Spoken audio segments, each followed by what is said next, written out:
naglalaro ako ng sports, yung hinahanda ko lang naman is nag-stretching lang ako para maiwasan ko yung mga injury, tsaka para magising din yung katawan ko at hindi ako madaling mapagod.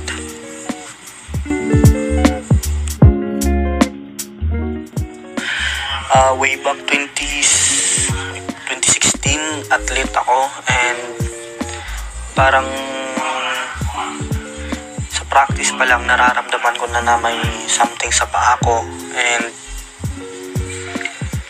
so hindi ko sinabi sa coach ko at tiniis ko muna. Tas nung lalaro na ako sa Caprice at doon ko nararamdaman na sumasakit talaga, and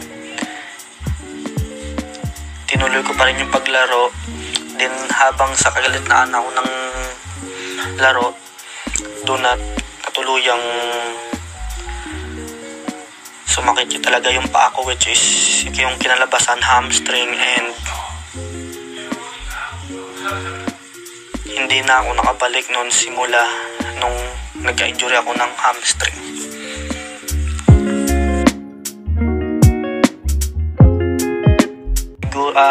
Sa akin siguro yung sanhi ng injury ko is yung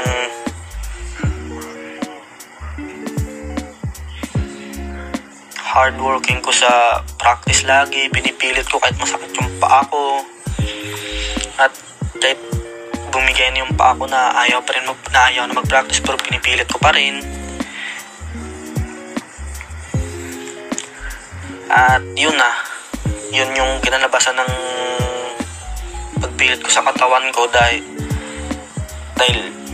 gusto ko talaga ma-improve yung bilis ko, and kasi nare-represent ko yung school namin dati. So nung nangyari na yung injury na yun, naghinayang ako dahil nawala ako sa pagiging athlete ng 3 years, and tinry ko ulit na bumalik sa pagiging athlete, pero hindi na kinaya ng paa ko, and tinaray ko yung ibang sports. Basketball, nagkaka-injury pa rin ako, and yun. So sa ngayon, hindi na ako masyado naglalaro ng sport dahil sa injury na nakuha ko.